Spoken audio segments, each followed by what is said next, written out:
Bonjour les amis, comment allez-vous? J'espère que vous êtes bien et bienvenue aujourd'hui dans cette nouvelle vidéo avec une nouvelle question.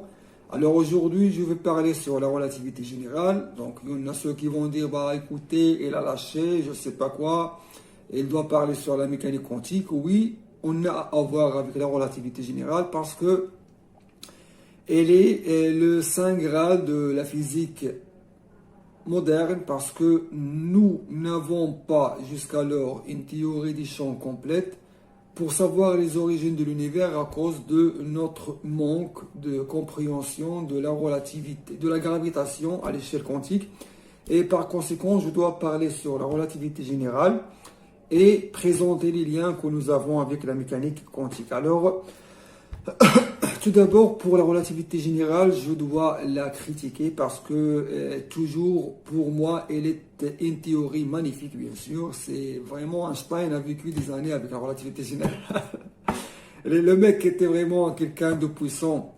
Bon, il a bien amusé, je veux dire. Bon, c'est quelque chose d'amusant d'avoir une théorie et que vous travaillez sur ça pour une dizaine d'années, c'est magnifique. Et vous, en fin de compte, vous vous retrouvez avec la relativité générale, avec les tenseurs et tout. Magnifique. Mais quand même, je dois la critiquer parce qu'il y en a deux choses dedans que je n'aime pas dans la relativité générale. La première chose, c'est que dans la relativité générale, la théorie elle-même parle de l'espace-temps comme un objet mathématique, tandis que c'est un objet physique. C'est-à-dire que dernièrement, je ne sais pas que ça fait combien d'années, mais juste dans les années qui viennent de se passer, les États-Unis ont mis des gyroscopes à l'espace pour mesurer les déformations de l'espace provoquées par le mouvement de la Terre. Oui, ils ont découvert via ces gyroscopes-là que vraiment la Terre perturbe l'espace-temps et que l'espace-temps lui-même est une matière et c'est quelque chose de physique. Ce n'est pas un objet mathématique. Donc, ce que je voulais dire, c'est que la relativité générale, c'est comme nous présente le milieu qui est espace-temps comme un problème de la mécanique des milieux continus. Là, on vous donne, c'est pas un objet solide, et on vous donne de calculer les déformations infinitésimales sans que de vous dire, bon, on a, par exemple, un morceau de fer ou bien on a un morceau d'acier, on ne vous dit pas ce qu'on a, on a un milieu et un infini, vous allez calculer les déformations, c'est comme ça.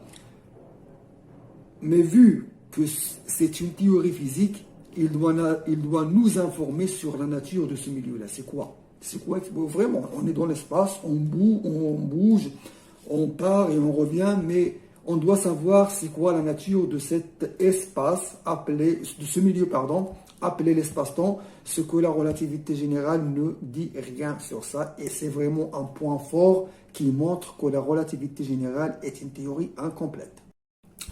Le deuxième point, mes amis, c'est le formalisme utilisé par Einstein pour parler sur la gravitation. C'est la relativité, bon, c'est la géométrie riemannienne. Alors, le fait qu'Einstein a utilisé la géométrie riemannienne pour parler sur la gravitation et sur l'univers, ceci impliquera immédiatement que tous les résultats que nous allons trouver via ce formalisme mathématique intrinsèque seront des résultats, à savoir, ils sont bons, on a mesuré ça, on a fait des expériences, mais nous aurons toujours des résultats incomplets. Donc, ce que je veux dire par des résultats incomplets, c'est que nous allons pas avoir tout ce qu'on veut via cette théorie-là. Nous allons avoir peut-être la plupart des résultats, la plupart des réponses sur les questions, la plupart, de ce qu'on doit savoir sur notre univers, mais tant que le formalisme lui-même est un formalisme intrinsèque, pardon, alors par conséquent, nous aurons, ou bien notre compréhension de l'univers sera discrète parce que le formalisme est intrinsèque. Par exemple, on ne peut pas savoir, en utilisant la relativité générale, qu'est-ce qui était avant le Big Bang, si jamais il y avait un Big Bang déjà. Ou bien, notre univers, il est où? Est-ce qu'il est engendré par un espace? Est-ce qu'il est engendré par quelque chose? Est-ce que c'est Dieu, pour ceux qui croient au Dieu, et je suis un croyant bien sûr, qui engendre? Bon, déjà pour parler de Dieu, on est loin de la physique, mais restons dans la physique elle-même, selon cette théorie-là, avec son formalisme, on a une compréhension discrète, et comme exemple, notre univers, il est où? Est-ce qu'il est engendré par un autre univers? On ne sait rien. On ne sait rien parce que la théorie nous permet seulement de savoir ça. Les physiciens vont échapper comme d'habitude, vous savez, ils vont dire bah la relativité générale elle est bonne, on sait ce qu'on sait, et ils nous donnent les réponses qu'on veut. Ils ne même pas nous poussent à penser ce qu'il y a à l'extérieur. Ils disent comme ça. Ils disent bon, la théorie n'oblige pas même de penser ce qu'il y a au-delà de l'univers, est-ce qu'il est engendré ou pas. Et on y prend ça parce que le formalisme est discret.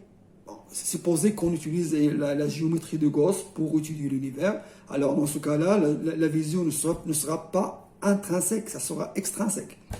Et par conséquent, on est coincé parce que le formalisme lui-même n'est pas bon. Et par conséquent, le grand problème que nous avons aujourd'hui, parce que notre compréhension de l'univers est limitée, on a un grand problème de la théorie de la grande unification des champs. Une théorie des champs complète qui engendre aussi ou bien qui traite aussi la gravitation et par conséquent savoir d'où vient l'univers aussi. Alors nous n'avons pas ça parce que la relativité générale est le problème. Alors c'était ça le deuxième point mes amis. Ce que je voulais dire, c'est que je vais faire par la suite une vidéo consacrée à la question du Big Bang. Je vais parler aussi de ça. Et je vous remercie d'avoir suivi cette vidéo et comme d'habitude, commentez, posez des questions, mettez j'aime.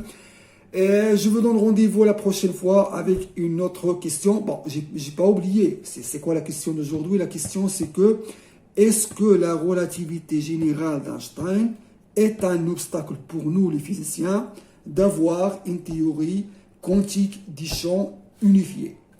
Bon, c'est ça la question. Je vous remercie, je vous donne rendez-vous la prochaine fois. Merci et à bientôt. Au revoir.